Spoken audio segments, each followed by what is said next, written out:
Hello, everybody. You are now listening to the Overflow Podcast with Jae and Joaquin. Okay. I can't believe you just did that. Okay. Creative appropriation. This is Joaquin. I'm Jay. And we want to thank you for joining us for this week's episode of the Overflow Podcast. We got a lot of fun stuff to talk about. A lot of stuff to just kind of be like, what? We got Joaquin B in the house. Joaquin B. Am I the King B? You're the Joaquin B. I'm the Joaquin B, yo. Okay. So dumb. Now, the only reason, hey, man, I'm doing that in solidarity with my Dominican sister, Cardi B, who got denied a trademark for Denied a trademark because she wanted to make money out of everybody saying okay. Right. Well, that's like the, let's get ready to, I'm not going to finish it because that is trademarked. That is trademarked. And we can't afford the penalties. Let's get ready to rumble. I'll say it. Had them prove it. Oh, wait. This is recorded. delete. Let's take it back. But anyway, hey, we are back. We got a lot of stuff to cover. I'm still recovering from the trip. So on Thursday, Jay and myself left Thursday night, and we drove all the way up to Pennsylvania, to Pittsburgh, PA. And as any good Puerto Rican should do, right? I should say, we stopped by Pirate Stadium so we could take pictures with the Roberto Clemente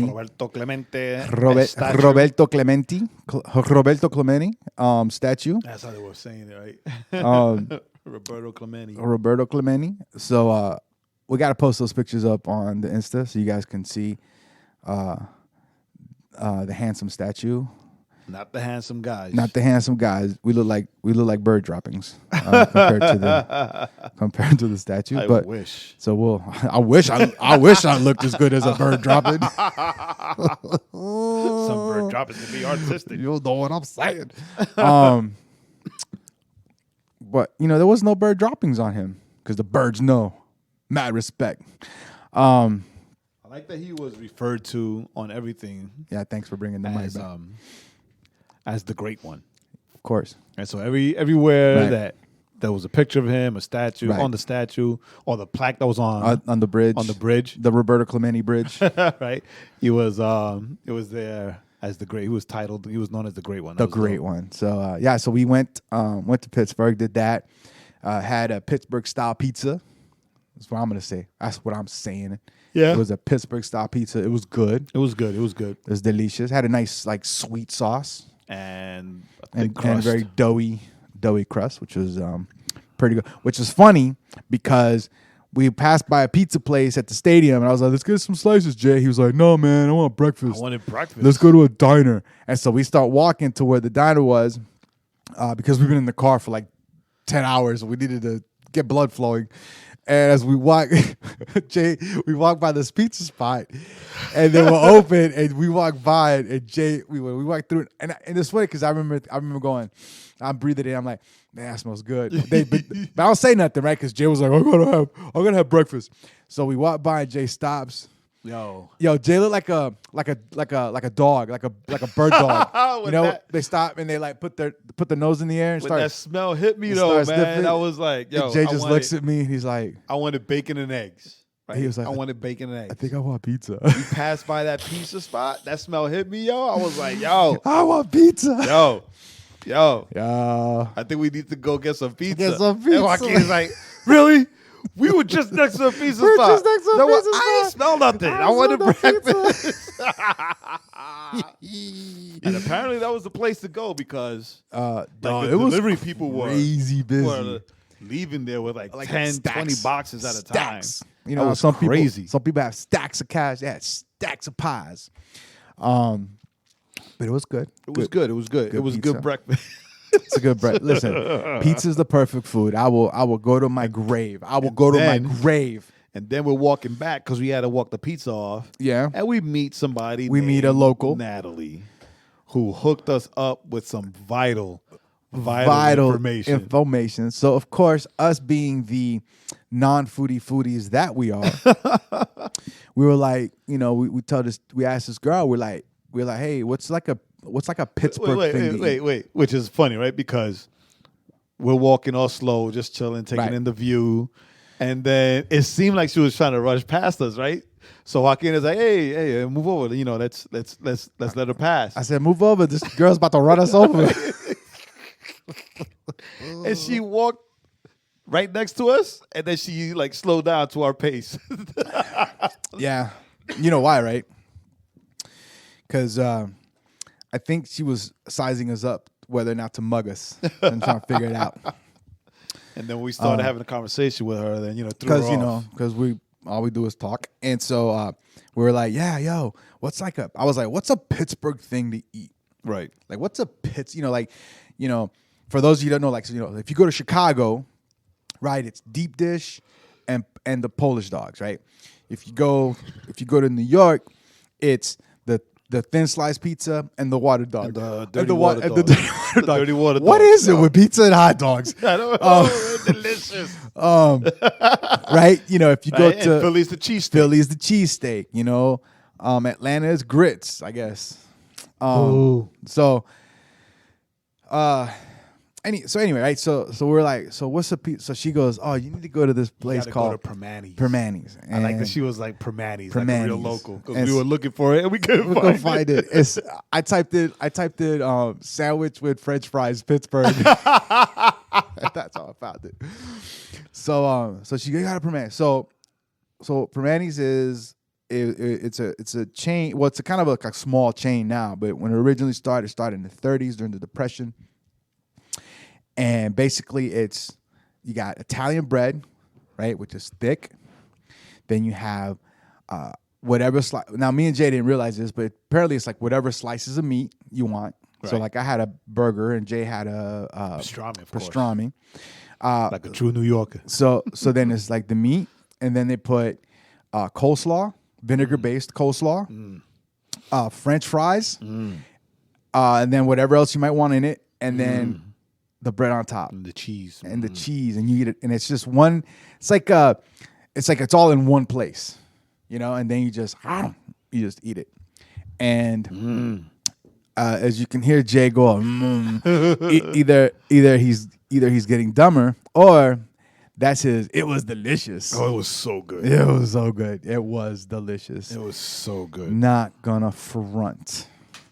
So we it was fun. What's funny is that we were hell bent on we ain't leaving until we eat this sandwich. So we skipped a lot, right? So we went to Pennsylvania for Creation Fest with RG, because What Up RG was performing. What Up RG was performing with Alex the DJ. Right, and I personally know the people at Creation Fest, so it was almost a bit of it was a bit of a reunion. It was a reunion.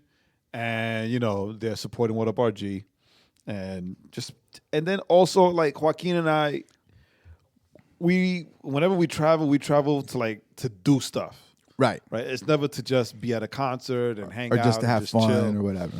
So except for this time, I went to hang out and have fun and die in the heat. So it was dope. It was dope. Yeah, it was a lot of fun. For me, it was cool because I hadn't seen RG in years. Since he was 12. I haven't seen him in years, so it was great seeing him. And then again, being up there, and if I believed in bucket lists, one off the bucket list to go up and Creation Fest done. Oh, Creation Fest, out of here. It was to take a picture with the statue, go up to Three Rivers Park, man. That was Well, no, I mean I never was. I mean I had Creation Fest was something that me growing up was huge, right? So it was one of those things like, oh, I'll never be able to go to that.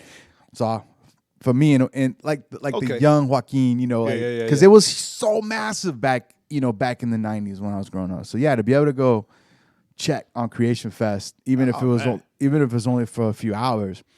And of course, we had the backstage passes, so I felt a certain kind of way standing there, at the on line. Stage? No, at the line when people walking by and looking at us like, oh, that must be an important person because he's behind the yellow line. He's allowed to be back there.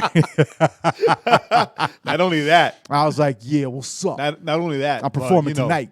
But then I left. But also having the owner come up to us and like and chit chat and talk, not just talk to us, but also like tell us the stories. But like swag us around. Like he took us with him. He's like, come on, just come with me. Right.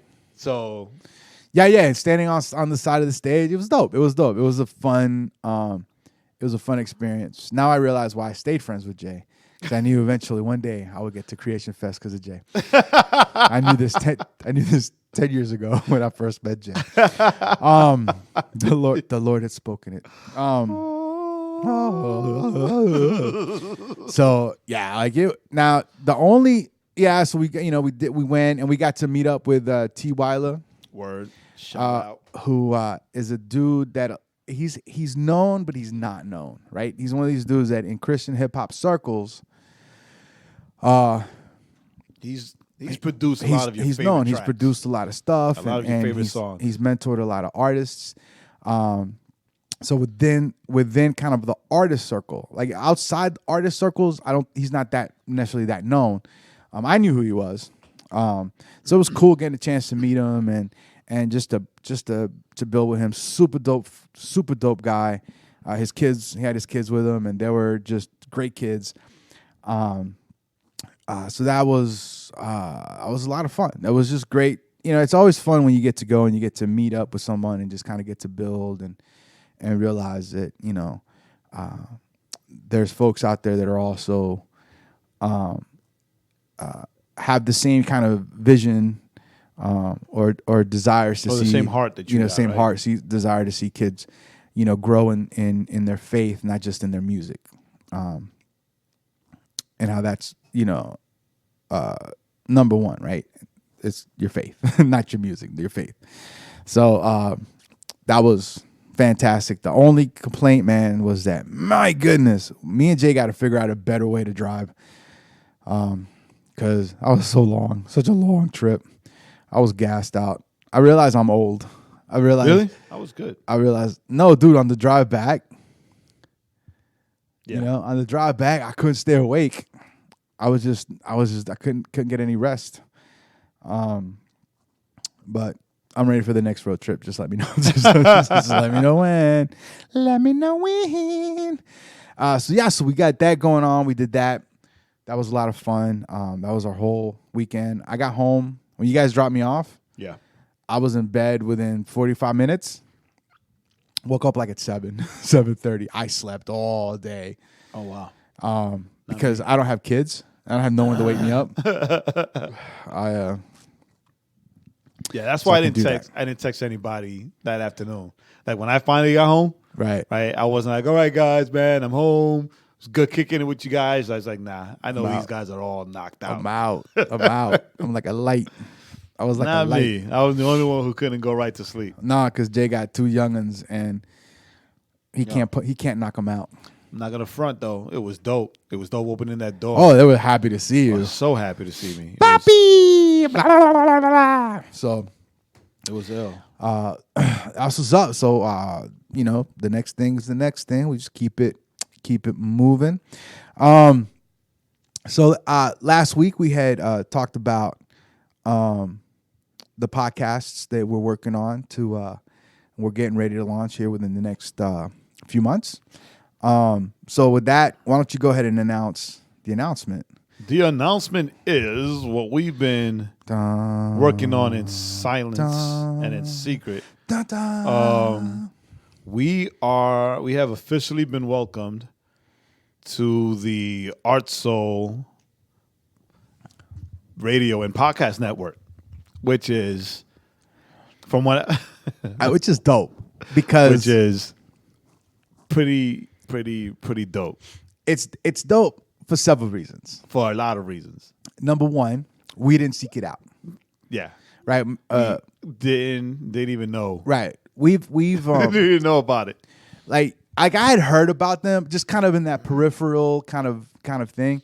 But what's crazy is that like me and Jay we've talked about like, maybe we should like like try to seek out like a podcast network that maybe we can get plugged into, and so we had talked about it, but there were some things that came up. There were some things, but we were kind of because we're just kind of unsure on some of the things that popped up, because we're like, well, do we even would they even consider us? Because I mean, we are who we are. Yeah.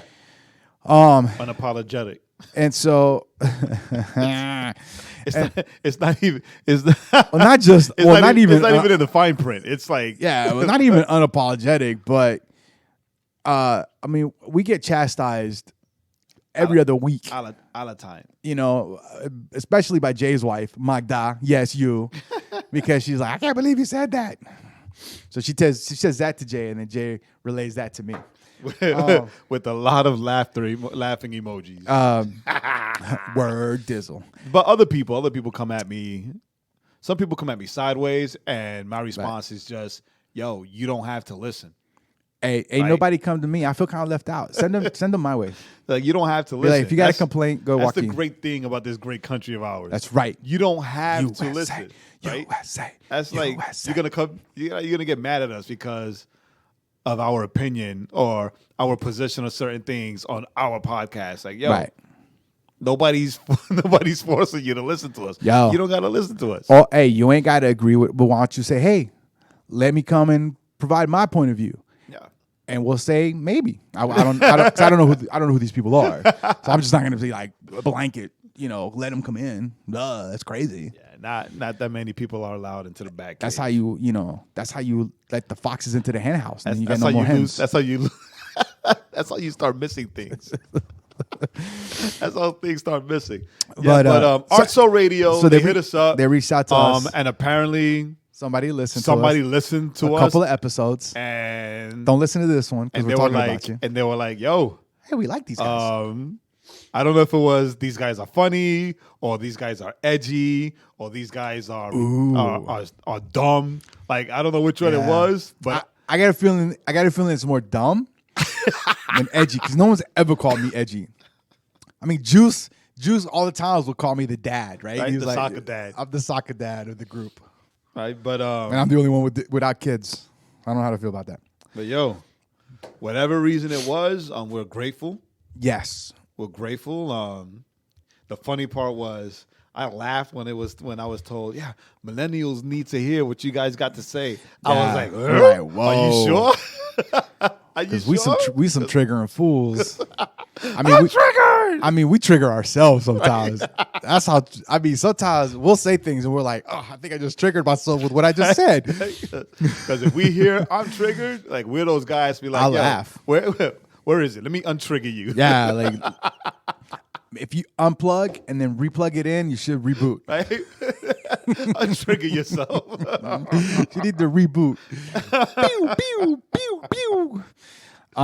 Control Alt Delete. Come on, son. It's Control Alt Delete. Because then you hit restart. Then you hit taskbar. Then you hit. Man, whatever it is, that's what it is. And processes. But anyway, it's pretty cool. It's cool because like Art Soul is the home of the Eminem Live show. The two girls, they're like my two little sisters. Right, Track Stars, in Georgia. Track Stars, Chris Chicago. His show. Chris Chicago out there in Texas, but they're friends.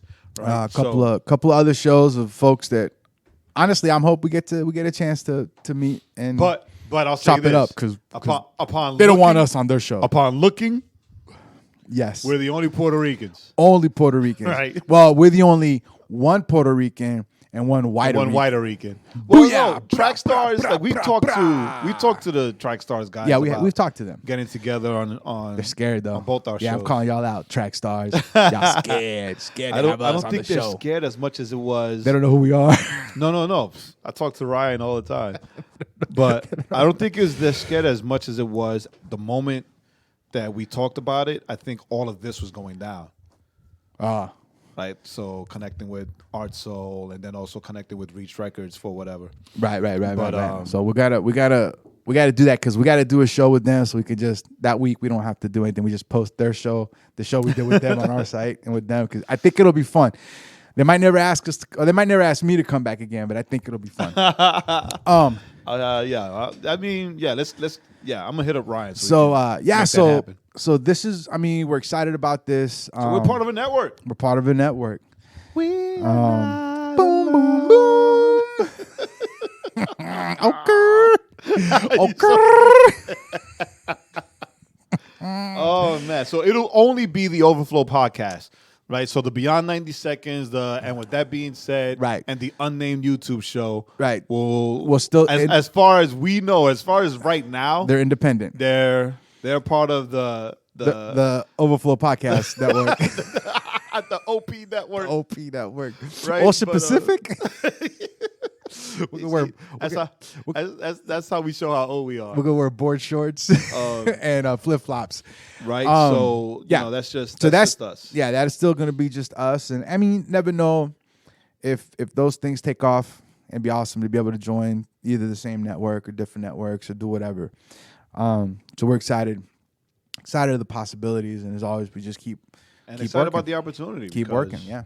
I mean, if nothing else, it showed us that there are people out there listening to us and that like us. And they aren't family. They like us. That aren't married to Jay.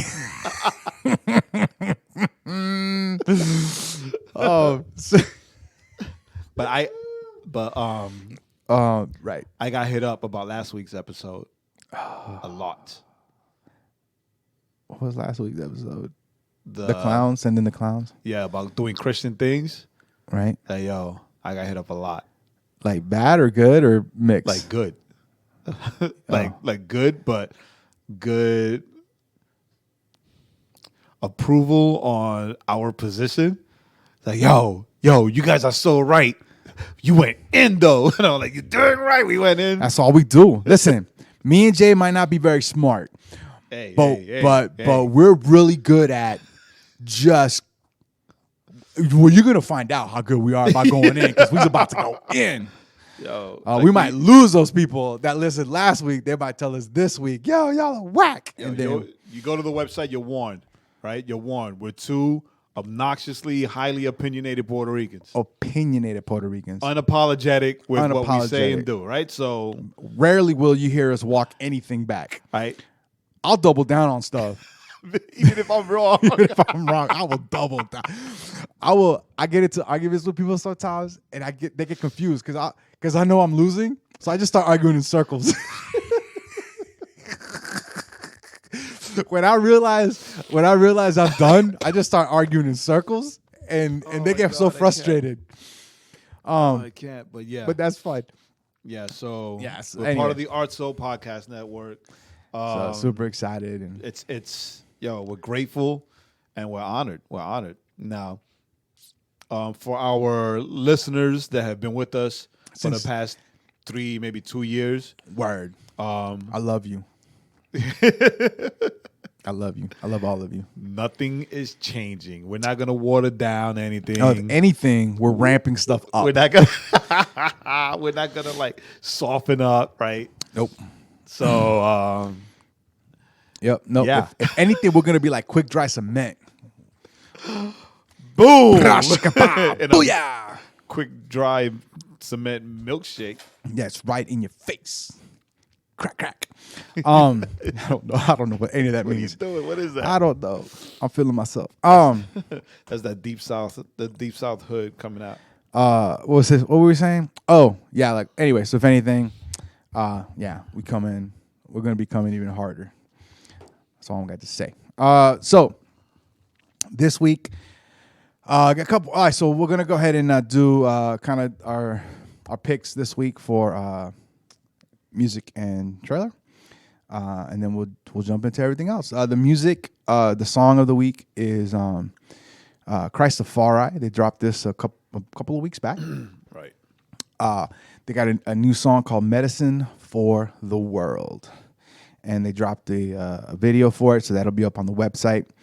If we remember, we'll even try to put it on like Instagram and everywhere just to connect it. Yeah, we can connect all the dots. Word. And then the movie that I'm anticipating for Christmas time, They dropped the new trailer today. Yo. July 1st. I was about to say 1999. 2019. It would have been better if I said 1919. July 1st, 1919. Yo, that trailer was hilarious. The trailer for Jumanji 3, The Next Level. That trailer was hilarious. Y'all need to watch it. Check it out. So funny. I watched it, then I sent it to you. Then I watched it again. Then we watched it again now. Yeah. Like, what's funny is that I got the notice that the trailer had dropped, but I was kind of trying to get some stuff done at work. And then Jay was like, "No, the trailer dropped. It's hilarious." So I stopped whatever it is I was doing and I watched it, and I'm just laughing out loud at my seat. Guy next to me was like, "Oh, what are you laughing at?" I'm like, "This trailer's hilarious." So it was a few twists, right? There are a few twists on the third installment of the Jumanji movie. I mean, you can always count on The Rock to do The Rock, to put out good movies, good content. Right? Yeah, even a terrible Rock movie is a great Rock it's still movie funny, to me. right? Yeah. It's still entertaining. That's all it is. That's all I'm saying. You know what I mean? Jumanji 3. Jumanji 3 looks like it's going to be hilarious. It's got Danny DeVito. It's got Danny Glover. Danny Glover, there you go. I was going to say Murtaugh. Yes, he's too old. Yo, I've been tripping all day today, right? So instead of Hobbs and Shaw, Fast and Furious, Hobbs and Shaw, I said Calvin and Hobbs. I was like, that Calvin and Hobbs movie. That's coming out too. Oh my God. Oh my goodness. I don't need to do drugs, man. I'm just bugging. I know, right? I'm bugging sober. Could you imagine me on meth? Why you gotta be meth though? Why not? But anyway, so Jumanji 3. Coming out great. Also, just as an aside, Spider-Man opens up this weekend. Spider-Man opens up. It's not tomorrow? Midnight showing tonight, and then tomorrow's like official shows start playing. Okay. I'm actually gonna be working overnight on Thursday and Friday. Oh, that sucks. No, it doesn't, because that means on Wednesday I'm gonna go watch the late show of Spider-Man. That way I can kind of sleep in before I go into work. I thought you were gonna take a movie lunch break. I wish I could watch the movie before I go into work, because I don't have to go until 10. So anyway, that's true. So with that, ready, and with that being said, on our website, we have a friend who is a critic for Rotten Tomatoes. Correct. Right, Sharonda. She has a website called Pay or Wait. Pay or Wait, where she lets you know. She lets you know whether the movie is worth paying to go see or waiting for Redbox or video on demand, right? So she got to see Spider-Man last week. And she put her review up. So I'm going to put it up on the website so you can check it out, laugh, because her reviews are hilarious. This woman deserves her own TV show. Nice. So, cool. So we got, so that's the movies, whatever, blah, blah, blah. Now on to the kind of the good stuff. So, no, I'm just kidding. I don't know how to go to that. The good or the funny stuff, which is not really funny, but it's kind of funny. It's kind of funny. Really All right, so. But which one is funny and not really funny? The White House press secretary getting her butt kicked in North Korea? Because I found that kind of funny. I found it kind of funny for the wrong reasons, though. Why? I don't have any information on that. It's on the page. It's on the outline. Let's see here. So she's the new White House press secretary, right? Yeah. She took over for Huckabee. Right. I don't even know what her name is. But apparently she claimed to have gotten bruised and beaten up at the... fact that at the press viewing for Kim Jong-un and Trump out in North Korea. Right. That the North Korean press wasn't letting the American reporters in to also take pictures and record the event and whatever. So she went and she forced her way in, like pushing the other reporters, the North Korean reporters and people out of the way so that the American reporters can go in. Why I laughed and I found it funny, and it's my bad. I didn't send you the video. But yo, I didn't understand why there were guys like standing there looking at her and not doing anything. Right. Not stepping in to help. I saw a blurb on that. This is from CNN, right? Fake news. This is from CNN. A source at the scene said Grisham got in an all-out brawl with North Korean officials as American and North Korean reporters were hustled in to view the summit. Yeah, that's not what I saw. Grisham was bruised a bit in the scuffle, the source added. Maybe she was bruised because she, like I said, she got in there and she was just, from the video I saw, she went in and she was like pushing them back to give room to the American reporters to go through. Yeah. Right? There was no scuffle, there were no hits. She was just like, move back. Hey, let him through. American docket, let him through. I'm saying it is what the source said. The source said an all-out brawl. Now, she's my favorite person. Like, she just went in there just like, yo.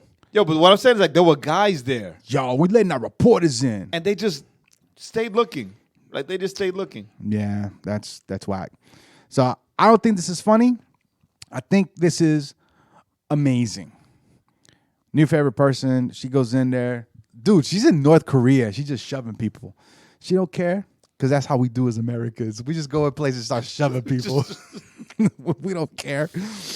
We don't care. Where's McDonald's at? That's all I want to know.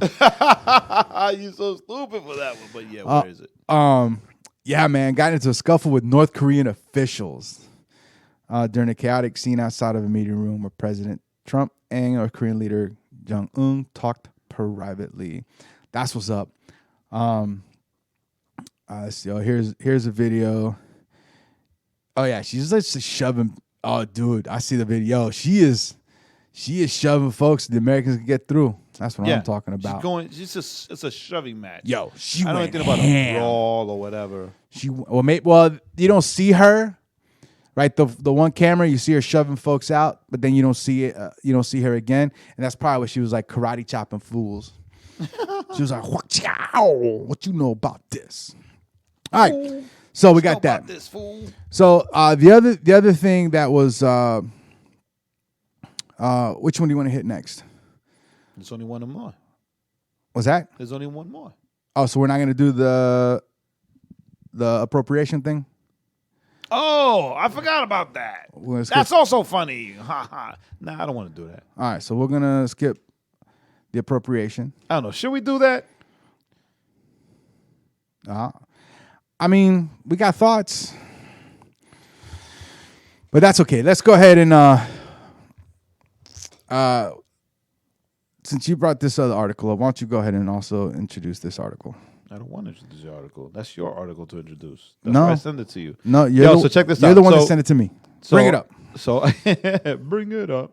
Remember that? So there's so apparently there's a new Charlie's Angels movie coming out. Right. Well, not apparently. They dropped the trailer yesterday, I think. Okay, well, or the day before. I don't know. So officially. I saw it today. I got the email for it today. So yeah. So there's a new Charlie's Angel movie coming out. Correct. And it's one of those things. So Patrick Stewart is Charlie. I saw. Right. Patrick Stewart, Professor X. Right. Captain Picard. Right, exactly. And Bosley is what's her face? Yes. Right? So that's my number one thing, right? You know, why Elizabeth Banks. Why do they have to change things around for the sake of changing things around? But you know, it's whatever. It's 2019. I'm old. But apparently it's her movie. Like she produced it, she wrote it, she Right. directed it, she's like all over the place. So apparently maybe she just changed her Bosley to be a chick just so she could be in the freaking movie. Right. Right? She's the boss. It's my movie. I'm gonna do what I want. I'm gonna be in the movie. I'm Right, too old but- to be an angel, but I will be the boss. But See what I did? The boss. But Naomi Scott is in the movie. She's the one that just played Jasmine in the live action Aladdin remake, right? And she was Correct. also one of the Power Rangers. Correct. I'm not sure which color, but she was one of the Power Rangers, right? I think that was like her first, Pink? maybe her first like big movie, a big blockbuster movie. Right. Now, a lot of people may not know this, but Naomi Scott's a PK. We're gonna put that out there, right? I'm gonna throw it out there. She's a PK, not only a PK, but she's a worship leader. Ooh, she was a worship leader at her church growing up with her parents, right? Because the daughter is always the worship leader, and the son is always the drummer when it comes to pastors' kids. That's not true. I have a buddy who was a pastor's kid. He played guitar. So in your face. Right. And then, the other son is always the youth pastor. But anyway, or he's like the black sheep and he's behind the church smoking weed. Doing drugs.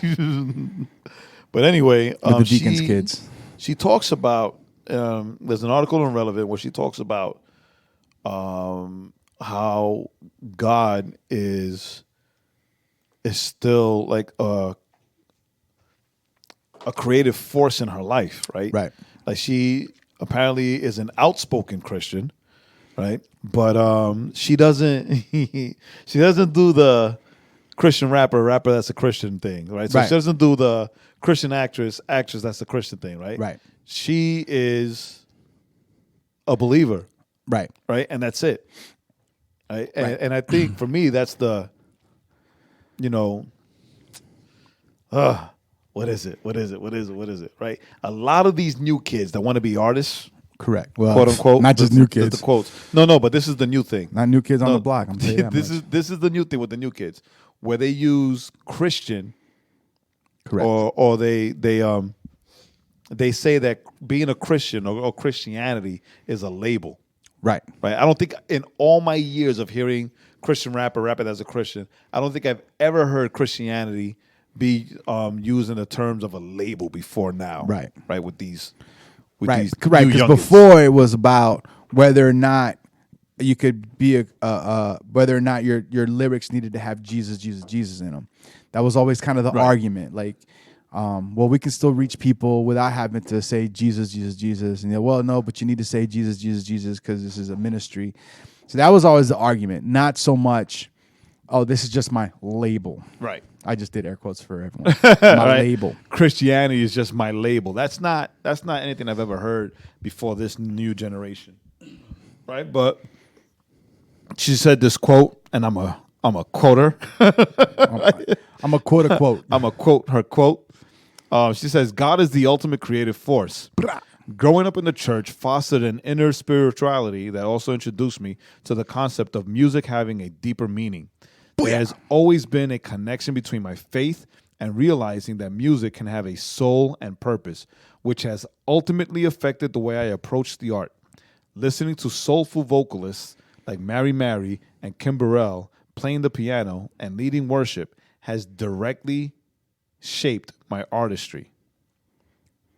Right? So I think that's dope. And then this is another quote. This is the one that I was looking for before. Right? She says, my faith is just a part of who I am and what I do. Right? She continues to say, life is incredibly exciting at the moment. There's a lot going on. We just think, wow, God's grace. But no matter what happens, no matter what somebody says about me on Twitter, whatever the future holds, to know that doesn't define me is incredible. To know that doesn't inform my identity in any way, shape, or form, although it's easier said than done sometimes, that's going to be the thing keeping me going. Keeping the main thing throughout.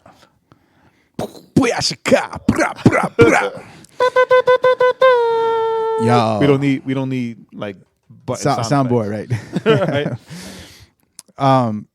Yo, like and then so she said all that, and she's also an ambassador for Compassion UK. Correct. Which is where you Compassion International, where you can adopt, like, send money to the kids, sponsor kids, and you see them all the time, right? All the time they're at different events, Christian events, Christian concerts, and churches and whatnot or the other. But I think for me, what was interesting was, how she was like, how she said, where she said the connection between my faith and realizing that music can have a soul and purpose, which has affected the way I approach the art.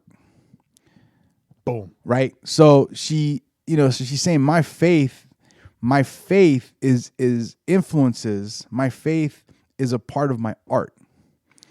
Not, well, my faith is my faith and my art is my art.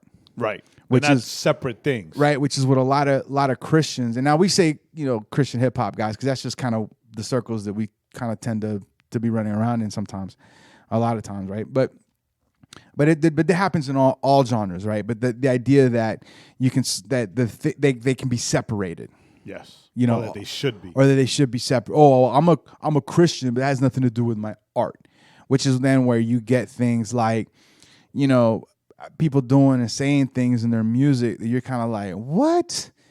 That's where you get like the Snoop Dogg thing, like we talked about, where, someone will say, well, Snoop's faith is Snoop's faith and his art is his art. Well, his art is not a reflection at all of his faith, if that's the case. Well, maybe it is, just not our faith. Not right, not the right faith. No, but not the Jesus faith. But we see that a lot in the circles that we're kind of walking around in, and that we see is that these young artists now, they want to separate the two things, and it's like, well, wait a minute, if you're living a faith that is deep and overflowing, that needs to affect everything else that you do. That's like if me and Jay were just gonna do a podcast about whatever, and all we talked about was just all kind of this worldly secular stuff, but then turn around and we're gonna do we're gonna do Beyond 90 Seconds where we're gonna talk about the Bible.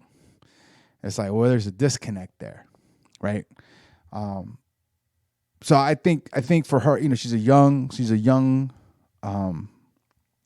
actress, she's a young lady. And she's in that world. Right. And the fact that she's saying, and the fact that she's like, hey, the main thing is the main thing. Like Jay says that all the time. All the time. Right. I think she listens because she took that from us. No. I think so too. We need to get her on the podcast. She's like keeping the main thing throughout. And that's encouraging. And that's just, another reason to just, remember to keep her in prayers. Remember to ask God that He continues to place, that people in these places. That not just people in these places, but that the people that He places, continue to stay connected to Him, and that they're surrounded by people that are going to help them stay connected to Him. So if I were to ever break out and become super famous, right, I would need guys like Jay and Angel to help keep me in balance and not let me just wild out, because that's what I would do. I would leave all my friends behind. I would forget you, Jay. You would no longer. When I became famous, you're forgotten. New Mike, who this? Who it is? It'd be like, this is the Overflow Podcast with Joaquin. Your name would be scratched out. But yeah, and that guy that used to be Jay. That guy that used to be Jay. I'll be your new name. Keep an eye out for this girl. She's doing some things, and for people that are always talking about, oh yeah, I'm praying for these people, add it to your list. Add it to the list to pray for. So that's it. We're done. Something that happened over the weekend. Talk to you guys later. Goodbye. Not yet. While we were gone, Johnny Ivy left Apple. I don't care. For you guys who don't know, Johnny Ivy is the designer of the same phone for the last 10 years. That looks the same. Of the product that you're holding on, that you're probably holding in your hand or listening to this podcast through. Right? He, with him leaving, his departure is like the final closed door on the Steve Jobs era. Right. Right? So, bye, Johnny. Anyway, right? So, moving right along. So, here we go. Let's see. We got that out of the way. All right. Well, so, Jay. Hey, yo. Now it's time for Pastor Jay. You know, what we have learned applies to our lives today, and God has a lot to say in His book. All right. Yo. Pastor Jay, what you got? You will never grow too old for the VeggieTales. I have them on wax. All right, Jay. What? That's just me. No, it's like my ears. Jay's ears got wrong. My ears are bugging out right now. So yeah, this is gonna be a little tough, right? So I shared a couple weeks ago how my son was killed. My son. Your son. Yikes. I rebuked it in the name of Jesus. How my nephew was killed in Pennsylvania. And it was tough. It was tough. It was tough for me to. It's still tough for me to fully accept and absorb. And I said that I'd be back, and I'd discuss the things that I've been learning through this. Right. Right. So before leaving on our trip to Pennsylvania, I was talking to my wife, and I finally let her in to my struggle and and what's been going on. And there are two main things that are one thing I'm struggling with and one thing that I'm learning. What I'm struggling with is the fact that, right, and this rings back to that episode we did where the Barna Group surveyed young Christians, and they said that evangelization, they feel as evangelization is wrong, right? But I like to believe that I was a good uncle to my nephew. Right. Right. I was that cool uncle he liked talking to, and he liked visiting when he was down here in Atlanta.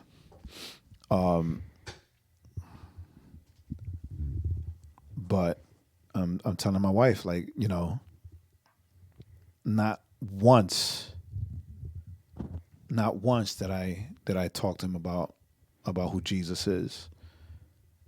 Right. Right. I mean, he knew it growing up with us and all, but like me personally, like I never evangelized to him. Right. I never evangelized to him.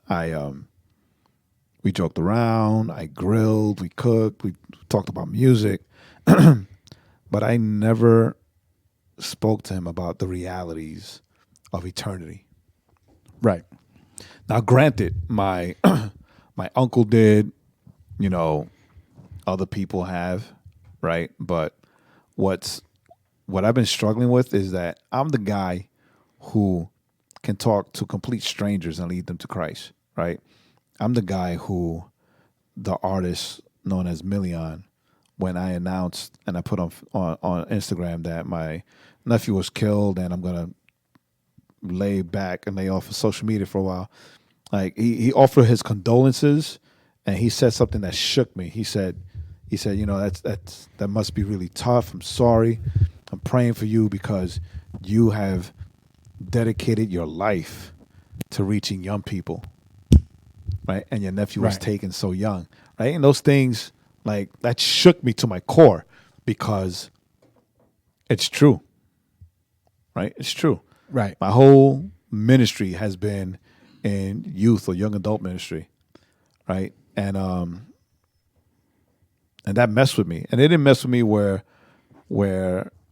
like it shook my faith and, oh, God is not real. I can't believe. Right. It shook me to the point of me thinking, you know, how easy it is. And this was something that was discussed on the podcast before, and you mentioned it one time when you say that a lot of us as believers, we show more grace to the non-believer, right, or to the outsider than we do to the people inside, right? And if I can speak to complete strangers about Jesus, then it should have been easier or more, or there should have, for me, as far as where I am right now, there should have been more of an urgency for me to speak to my family members that don't know Christ, right, than it is for me to speak and lead non-people on the outside that don't know Christ, right? Right. Because, you know, and this is what segued or brought me into the lesson that I've been learning, right? Because if God is love, right, and because and we love because he first loved us, then it's for everybody. It's for us to speak to and reach everybody, because God doesn't want anyone to be lost. Right. God does not want any one of his children to receive the punishment not meant for us, right? And that includes our family members, right? As much as it includes our friends, as much as it includes the people we meet in the streets, right. as much as it includes our coworkers or everybody on the outside, right? So, we tend to be real relational as far as family is concerned, right? So, we're family, we're cool. Oh, they know I'm a Christian. They grew up going to church and listening about, but there's no urgency. Right. Right. Especially for us that are in ministry, we have this urgency for reaching people outside our doors, but not the same urgency for reaching the people that are lost within our doors. Right. And I think sometimes part of that is because they're the people that know us. Right. And it's kind of hard sometimes to almost get out of our own way, right? Because if you tell your brothers, or if you tell, let's say, one of your brothers, you're like, look, dude, the way you're living, whatever, and Jesus, can help you with that hurt and that pain or whatever, right? Then a family, he'd be like, oh, but I remember when you used to do this. I remember when you were doing this thing, this dirt. Right. And I think that's why, it's partly why it's so hard. And we need to be okay with that. Yeah. Right. Yeah. You remember when I used to do that? Yeah, you're right. I did it. Yeah, I did it. Mm-hmm. Yes. And right. and it's tough, right? Because I no longer play with Pokemon cards. Stop throwing that in my face. Not doing this on purpose. But when I was friends with Stephen Baldwin, I asked him. I was like, yo, I need your insight in something, right? Because Stephen, like me, has a lot of brothers. Right. And Stephen, like me, is the only believer amongst his brothers. Well, right. I have one older brother who's a believer, but there are a lot of us, right? So I asked him, what do you do? Like, how do you do to reach your brothers, to reach your siblings, especially Alec, who's being such a jerk with you, right? Right. And he told me, man, it's simple, Jay. I all I can do is pray for them. Right. Right. All I can do is pray for them, and I guess then it helped me, right? Like I took that and I was like, duh. I was like, that makes complete sense, right? Right. But I think right now there needs to be a little bit of urgency of not just praying. Right. Right, because we pray, but there are other things that we say, we pray and we act, right? Because faith without works, But then when it comes to our family, it's pray, but not, and it's not even just and it's not a condemnation type of outreach. It's it's just invite them to church, invite them to your concerts, right? Invite them to the church picnic, like grill and chill or whatever it is, right? Something where they can see how we live, right? Because sometimes they need to see how we live, because their idea or their memories of church is, especially with me and my family, that we grew up legalistic, right? A lot of it is a lot of the strict rules, right? The legalism, right? Because I remember one time with Joe, when Joe was down here, and I was trying to explain that to him, and he was like, "Well, isn't it all the same thing?" I was like, "Well, come on Sunday, just come hang out, right?" I think we did like a picnic, and he was like, "Yeah, this is cool, right? This is cool. If I were to go to church in New York, I would try to find something like this, right?" So what's stopping you? He's not looking. He's not looking. But still, it's one of those things, and then the thing that I'm learning is what has me suffering and disconnected with people outside of my immediate circle, all right? Because I can't learn this with everybody. I have to learn this with being connected with my immediate circle, who can come with me, right, during my suffering and be with me during my struggle, and this is gonna suck, but it's the fact that a lot of us like to say, and we hide behind the whole, God is love. Well, God is love. There's grace for that because God is love, right?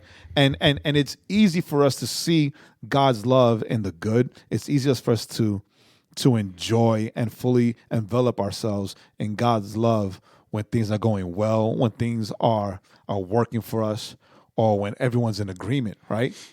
But right now, I am learning that God's love has a lot of weight. Right. Right. We tend to say, we got to love like Christ, not realizing that Christ's love, and I say this for myself because I'm now learning that if I say that I'm going to love like Christ, I'm going to love people like Christ, I have to realize that love is not just surface and it's not just, loving people where they are in spite of whatever, right? It means loving everybody as God does. Right. Right? Dealing with everything as God does. Right. It holds a lot of weight. We don't realize the weight in the favorite verse, which is John 3:16, right? For God so loved the world that he gave his only begotten son that whoever believes in him will not perish, but have everlasting life. And we only see the whole, that whoever believes in him won't perish, but have everlasting life. And we forget that he sacrificed his son to death on the cross so that if we believe in him, we won't perish but have everlasting life.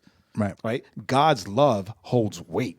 Yeah, the love of Jesus hung on the cross. It holds weight. Yeah, it's like we always like to, all of us, right? Everybody, right? I was like, you got to love your enemy. You got to love your enemy. And it's like, well, what does that mean? Love your enemy, right? And I think, I'm not jumping ahead a little bit because I know you kind of get to it, but it's the idea that you might absolutely despise this person with every being in your, right, with every fiber in your body. But that means that if you see them on the side of the road and they need a ride, that means you stop and you give them a ride. Even though, right, the very fibers of your body, you're like, I'd rather see this person dead. When people always talk about, I would never wish that upon my worst enemy. That's a lie. That's exactly what you want to wish upon your worst enemy. Whatever the worst possible thing is. And so what's, so when God says that to us, I think that, we're so caught up and we get so caught up in, well, God loving me and me loving myself as God loves me, that we forget that when he says love your enemy, right? Love your neighbor. It's a sacrificial love that goes along with that. Not just a I love you because God loves you, but I love you like Jesus died on the cross. It can't be just a surface love, right? Because Jesus' love for us was not surface. Right. It was death. He loved us to death. Literally, physically to death, right? So I wrote a few things down, right? Like he loved the world that he gave his son unto death, sacrifice. Nothing can separate us. Nothing but sin can separate us because the wages of sin is death, right? Love the Lord with all your heart, your mind, your soul, and strength. You got to give everything. You can't leave anything out of it, right? You have to love God with everything, and loving God with everything would allow you to love people, all people with everything, right? Because so what does he say? What does Jesus say? What does Jesus say? Hold on. Sorry. Right? Paul, Galatians 2:20, I have been crucified with Christ, and I no longer live, but Christ lives in me. The life I now live in the body, I live by the faith in the Son of God who loved me and gave himself for me. Paul, in that statement, is talking about the weightiness of God's love, right? That he gave himself for him. And now he is also crucified with him because he has to do, and he has to God's work in reaching other people, and he has to love other people the way God loved him so much that he crucified himself for him. Right? We don't understand the weight of saying love like Christ.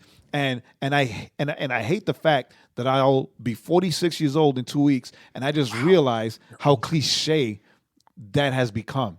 Right? It's become such a loose thing to just throw around and just throw out there and say like it's a bumper sticker. But there is heaviness. There's a lot of heaviness to God's love. And I say that because everything within me wants to go up to Pennsylvania, find the kid that killed my nephew, and beat him within 2 inches of his life. Right. Right? Everything screams inside me to do this. Right?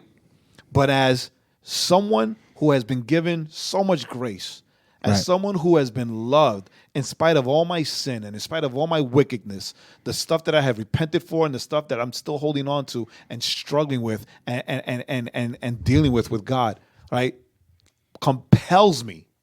Right? It's not even, oh, well, the Bible says it. Yes, that's part of it, right? That's part of it. But I am compelled to love this kid.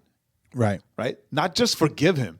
Right? Because a lot of us are capable of forgiving and not forgetting. Right. Right? And forgiving and moving on because he's in Pennsylvania and I'm in Atlanta. Right. Not just forgiving him, but loving him. Right. And showing him love. Right. And because you're separated, so it's just to use the example, because you're separated, right? It's forgiving him and then having the burden to pray for him. Right, that he comes to know Jesus. As counterintuitive as that is, not to the spirit, but to the flesh. And it hurts. Right. It hurts. It hurts, and I've been fighting and and giving in and fighting and giving in. But Jesus says, you have heard it that it was said, you shall love your neighbor and hate your enemy. But I say to you, love your enemies and pray for those that persecute you, so that you may be sons of your Father who is in heaven. For he makes his sun rise on the evil and on the good, and sends rain to the just and on the unjust. Right? God's Correct. love holds weight. Right? We are suffering servants, not because of the persecution that we go through, but because of the love that we have to show in spite of the persecution that we have to face daily. And we face this persecution because God has loved us so much that he gave his life up for us. Right. Right. And that is not a trivial thing. Right? Yeah. That's that Father, forgive them, for they know not what they do love. Right. Right. That's tough. That's tough. He had to face his killers. And the first thing that comes out of his mouth was, Father, forgive them, for they know not what they do.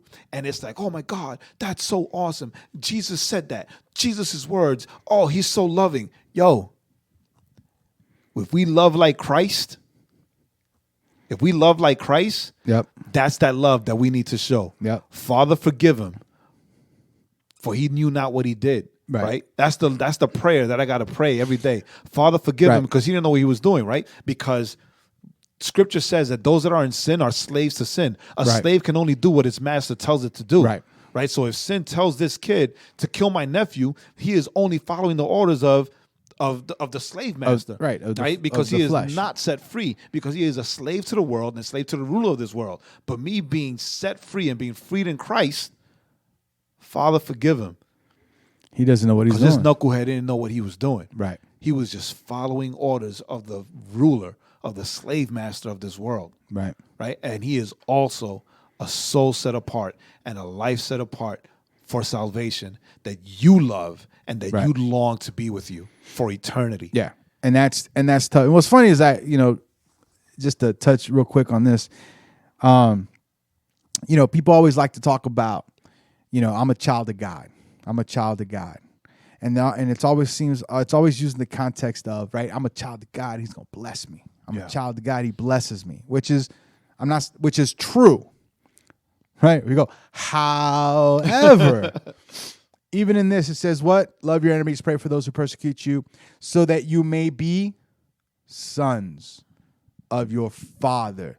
So guess what? A child of God isn't just the one that gets the blessings, but a child of God is the one that loves and prays for his enemies in the tough, in the cut, right? As it were. And I think that we always want to say we're children of God when it comes to the blessings. Yeah, when it comes to the easy. But we don't want to say we're children of God. How could you forgive? So in other words, one of your family members hears this and they call you up and they're like, how can you forgive this dude? right? How can you say you got love for this dude, for what he did, right? And the response is what? I'm a child of God. I love him because Christ loves me. Right? I love him. Not even I love him because Christ loves me. I love him because Christ loves him. Right. You know, I'm a child of God, and I love him because Christ loves him. And that's a tough thing. It's not. That's a tough concept to get. Not the love of God and loving like Jesus, loving like Christ. It's not a love that can be explained away. It's not a romanticized love. It's not a surface love. Right. Again, it's a heavy love. It's a love that hurts. It's a love that's sacrificial. It's a love that sometimes sucks. Right? It sucks. It's a love. It's a love with no understanding sometimes. But at the same time, learning this has been tough. Right. Living this even tougher is tough. It sucks. And it's it's weird. Like I was telling you, it's weird because, right, like I love it and I hate it. I love it because it's such a new place for me to be, and it's giving me so much depth and clarity and understanding the fringes of the fullness of God. Right. Right. But I hate it because the flesh wants to do what the flesh wants to do. Yeah. Right? The flesh wants revenge. The flesh wants to find a way to get into Pennsylvania, beat this kid up, right, drop him off in front of the hospital, because, let me not let him die, and then come back home like nothing. Right. Right? And see that as justice, right, and vindication. Right. Right. And I would think part of that hate too, right? The hating it is because it's much better to walk in ignorance, because that means you're not responsible for it. Right. But now that this has been revealed to you, right? So now you're responsible for it. Right? Now you're responsible for walking in it. And it's easy to hate that also, right? Hate the fact that it's like, well now that I know it, I have to, I have to walk in it, right? Ignorance is no longer an excuse. Right. It's no longer bliss, right? the thing that I want to close with is again, I'm saying it a lot, but God's love is a heavy burden, right? God's love is sacrificial. It's hard to walk with. It's hard to hold on to, and it's hard to show on to everybody. It's easy for us to say that and show love to like the homeless, show love when we're on missions, right? Show love when we're around like-minded and like-minded people and people who are like us, but not right, or they haven't done anything to us, right? But it's and that's great. And even Jesus said that's easy, but love your enemy, love those that hurt you, that persecute you, right? One of the Beatitudes is, blessed are those who are persecuted for my name's sake, right? Right. Blessed, right? But this is the one thing that I want you to take away, all right? The words of Paul, I have been crucified with Christ, and I no longer live, but Christ lives in me. The life I now live in the body, I live by faith in the Son of God who loved me and gave himself for me. Those are not words to be taken lightly, right? And if we say that we love like Christ, then you have to remember that the love of Christ was sacrificial from the moment he stepped off his throne to die on the cross, right? Was sacrificial to the point that he gave his life so that you would be able to say that. But he gave his life not just for his children that accepted him and loved him, right? He also gave his life for those that were hammering the nails in his hands and feet. He gave his life also for those that were forcing the crown of thorns on his forehead. Right. Right. He gave his life also for the soldier that stabbed him in the side. Right. He gave his life for the Pharisees, and he forgave them all. Father, forgive them, for they know not what they do. Right. Because the love of Christ must compel you. Right. There has to be an urgency to saying, love like Christ. The love of Christ compels you to love all people, regardless of who they are, and even more regardless of what they've done to you. And it's the second part. It's the second one, regardless of what they've done to you. It's that one. That's the toughest. Right. But that's the one where you can see and feel and experience the freedom that comes with God's love, that comes with loving like Christ. Yep. That's it. Yeah, man, I'm done. That's it. We're done. I got nothing to add to that. As always, thanks for joining us. Thanks for being here with us. We will talk to you guys next week. As always, I'm Joaquin. I'm still Jay. And we'll see you next week.